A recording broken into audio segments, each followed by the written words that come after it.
In this section, we're going to cover the basics of breathing. Don't worry, it won't be some boring talk on anatomy and physiology. Instead, we'll only cover the essence to establish a rock-solid foundation.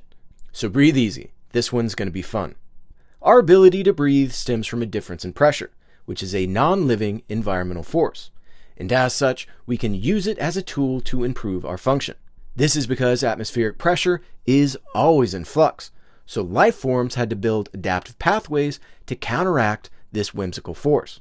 In fact, the pressures of Earth have a rhythm similar to ocean tides, with 2 low points and 2 high points within a 24-hour period. And we don't feel these changes because we've evolved with these daily cycles. But when storm clouds start rolling in, atmospheric pressures can change rapidly.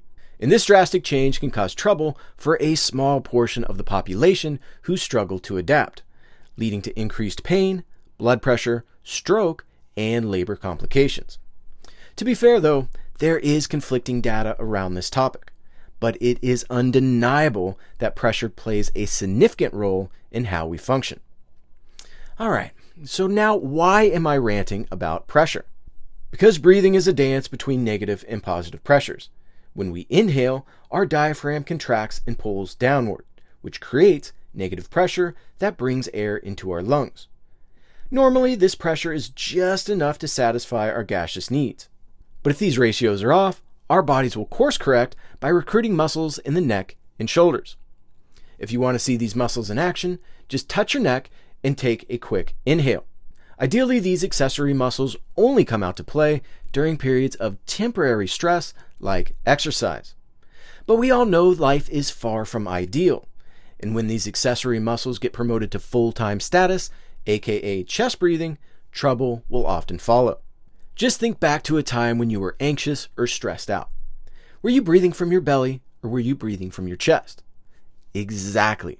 Chest breathing is stress breathing, and it is linked to a long list of chronic diseases such as heart, liver, lung, and kidney disease, in addition to neck and shoulder pain along with poor coordination. That's right, when we are exposed to stress for a prolonged period of time, the likelihood of detrimental outcomes drastically increase. On the flip side, belly breathing acts like a chill pill. It has been shown to be an effective treatment for chronic stress and lung disease.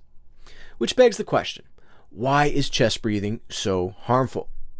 Because it changes the ratios of the gases we need to survive, such as oxygen and carbon dioxide. We'll explore this idea a little bit later, so for now, just understand that even a small change in our breathing pattern can have a profound impact. Now, the concept of breathing is pretty straightforward, but behind the scenes there is a coordinated effort involving 3 receptors. This trifecta includes stress receptors that monitor the speed and depth of our breath, chemoreceptors that monitor our pH and carbon dioxide levels, and the last one is the baroreceptors, which monitor our blood pressure. And if any of these receptors detect a rapid change, our breathing rate will adjust accordingly. For example, when our chemoreceptors detect climbing carbon dioxide, we will start huffing and puffing like overheated dogs to purge the excess. We're taking this nerdy detour because our receptors can fall into disarray, but they can also be improved with adaptive action. So let's get some clarity on this topic by looking at the evidence. Studies have shown that impaired baroreceptor function is a common pattern in individuals with elevated blood pressure, along with heart, lung, and metabolic disease, including being overweight or obese, and type 2 diabetes, implying that their ability to adapt is compromised. And as you know, a greater range of adaptability is a sign of greater health of the system. Additionally, the failure to adapt also applies to the outside environment, as demonstrated by increases in stroke, cranial bleeds, and heart attacks in individuals with high blood pressure during storms. So how can we improve our baroreceptor function and our ability to adapt? Simple, by modifying our breathing.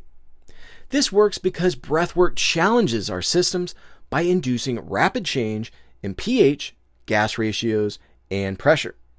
Our bodies respond by activating the adaptive pathways, which improves function.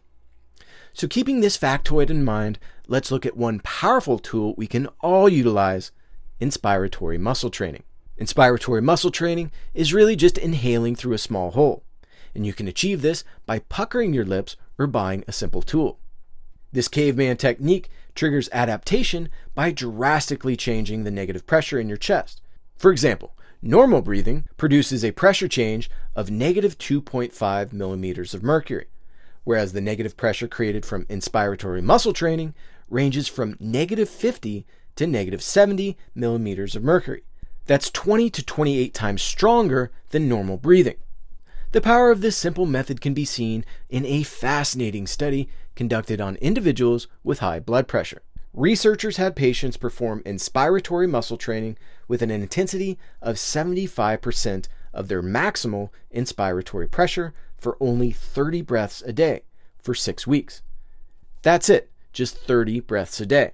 And the study revealed that the participants decreased their systolic blood pressure by 9 points and their diastolic blood pressure by 2 points. Now, these effects are impressive, but what's really eye-opening is that these benefits were maintained for at least 6 weeks after the study was concluded. Now, I understand these results can be difficult to grasp, so let's consider an alternative perspective. A 4-point reduction in systolic blood pressure is usually achieved with 6 months of aerobic exercise. Yeah, inspiratory muscle training doesn't kid around. And believe it or not, that's just the beginning. Inspiratory muscle training has been shown to decrease mortality from heart disease by 40%, which just so happens to be the leading cause of death worldwide. It's also been shown to increase athletic performance, immune function, sleep, and overall lung function, while at the same time decreasing inflammation. Lastly, inspiratory muscle training improves blood vessel function, which is one of the reasons for all these benefits. Because our blood vessels delivers the fuel required for life to every cell in the body. So suck hard, my friends, our life depends on it. The positive force of breathing comes from our abs and core muscles. Unsurprisingly, evidence shows that having weak core muscles is strongly linked to lung dysfunction and low back pain. But these pesky issues can all be reversed by beefing up our core. The gold standard for core exercises is planks. And I don't know about you, but I find planks to be a real pain in the ass. There's just something about shaking uncontrollably for minutes that puts me off. So if you're like me, you may want to consider strengthening the reigning champion of the core muscles, the transverse abdominis.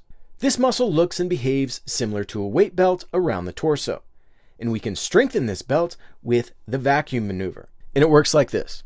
Take a few quick deep breaths and exhale completely. Next, suck your belly button into your spine and hold.